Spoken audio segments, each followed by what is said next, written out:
James ഈ പറയുന്നത് പോലെ അമേരിക്കൻ സേനാ താവളങ്ങളെയാണ് ലക്ഷ്യം വെക്കുന്നതെങ്കിലും അത് സ്ഥിതി ചെയ്യുന്നത് ഈ പറയുന്ന വ്യത്യസ്ത രാജ്യങ്ങളിലാണ്. ആ രാജ്യങ്ങളുമായി ഇറാന് നേരിട്ട് പ്രശ്നങ്ങളില്ല. പക്ഷേ ഈ പറയുന്ന അന്തർദേശീയ നിയമങ്ങളെല്ലാം കാറ്റിൽ പറത്തിക്കൊണ്ട് മറ്റൊരു രാജ്യത്തിന്റെ പരമാധികാരത്തിൽ ഇടപെടുക, അല്ലെങ്കിൽ അവരുടെ സെക്യൂരിറ്റിയെ തകർക്കുന്ന രീതിയിൽ മിസൈലുകൾ പായിക്കുക, ഇതൊക്കെ ഇറാൻ എന്തുകൊണ്ട് ചെയ്യുന്നു? ഇത് തടയാൻ ആർക്ക് കഴിയും എന്നൊരു സുപ്രധാനമായ ചോദ്യമാണ്. ഐക്യരാഷ്ട്ര സംഘടനയൊക്കെ നിലവിൽ ആ പേര് മാത്രമായി ചുരുങ്ങുന്ന ഒരു കാലഘട്ടത്തിലാണ് ഈ രീതിയിലുള്ള ഒരു അതിക്രമം ഇറാന്റെ ഭാഗത്തുണ്ടാവുന്നത്. അതുകൊണ്ട് മറ്റു രാജ്യങ്ങളെല്ലാം തന്നെ ഇതിനെ അപലപിച്ചൊക്കെ രംഗത്ത് വരുന്നുണ്ട്. പക്ഷേ ഒരു ഇടപെടൽ, ഇത്രയും നഗ്നമായ അന്തർദേശീയ നിയമങ്ങളുടെ ലംഘനമൊക്കെ ഉണ്ടാകുമ്പോൾ അതിൽ ഇടപെടൽ ആര് നടത്തും എന്നതാണ്. അമേരിക്ക ഒന്നും മിണ്ടുന്നില്ലതാണ്.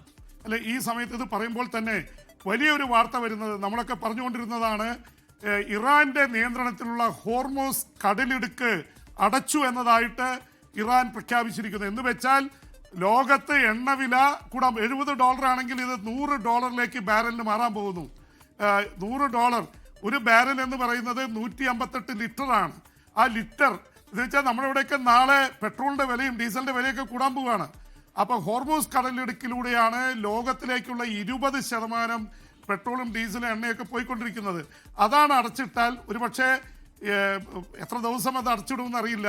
എന്തായാലും ഹോർമൂസ് കടലിടുക്ക് അടച്ചിട്ടു എന്ന് പറഞ്ഞാൽ നേരത്തെ സൂയസ് കനാലൊക്കെ അടച്ച സംഭവങ്ങളൊക്കെ നമുക്കറിയാവുന്നതാണ് നാസറിൻ്റെയൊക്കെ കാലഘട്ടത്തിൽ.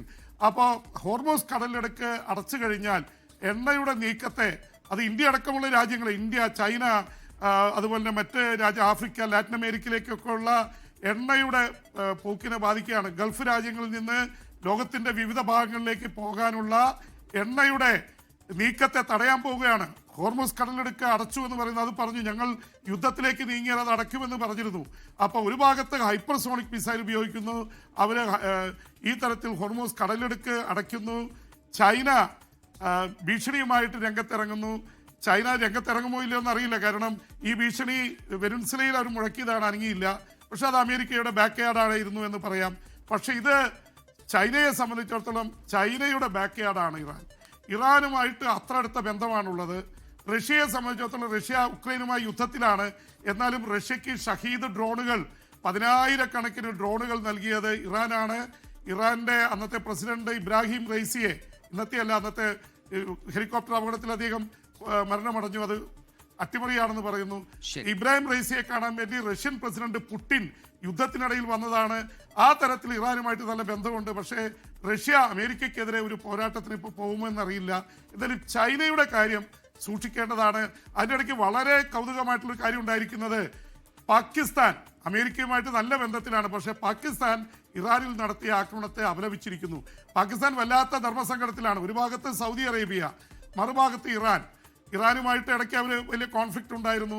സൗദി അറേബ്യയുമായി സൈനിക കരാറുണ്ട്. പക്ഷേ ഒരു ഇസ്ലാമിക ലോകത്തിൻ്റെ താല്പര്യം കൂടി കണക്കിലെടുത്താവണം. എന്തായാലും ഇറാന് നേരെ നടന്ന ആക്രമണത്തെ പാകിസ്ഥാൻ ഇത് ചെയ്തിരിക്കുന്നു. ഇന്ത്യ ആശങ്ക പ്രകടിപ്പിച്ചിട്ടുണ്ട്, പക്ഷെ അത്രയും തീവ്രമായി പ്രതികരിച്ചിട്ടില്ല, ആരുടെയും പക്ഷം ചേർന്നിട്ടില്ല. ഈ തരത്തിൽ ആക്രമണങ്ങൾ ഉണ്ടാകുന്നതിൽ ഇന്ത്യക്കുള്ള ആശങ്ക ഇന്ത്യ അറിയിച്ചിട്ടുണ്ട്. അപ്പോൾ ഈ തരത്തിൽ ഒരുപാട് കാര്യങ്ങൾ ഇപ്പോൾ നടന്നുകൊണ്ടിരിക്കുകയാണ്. ടെൽ അവീവിൽ നമ്മൾ ക്ലസ്റ്റർ ബോംബുകളെ കുറിച്ച് പറഞ്ഞതാണ്. ഒരു ബോംബ് വന്നാൽ അയൺ ഡോം തടഞ്ഞാൽ അത് അപ്പം തന്നെ പൊട്ടിത്തെറിച്ചു പോകും.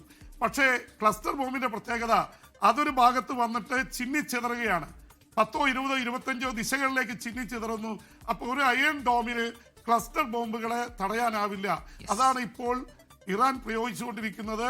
ഹോർമൂസ് കടലിലേക്ക് അവർ അടച്ചിരിക്കുന്നു. എന്ന് വെച്ചാൽ ഇറാനിന് കാര്യമായി ഒരുപാട് കാര്യങ്ങൾ സംഭവിച്ചിട്ടുണ്ട്. അതിൻ്റെ വലിയ പ്രത്യാഘാതമാണ് ഇറാൻ അടിച്ചുകൊണ്ടിരിക്കുന്നത്. ഇറാനെ സംബന്ധിച്ചിടത്തോളം ഇനി തിരിച്ചു പോക്കില്ല എന്നുള്ള നിലയിലാണ്.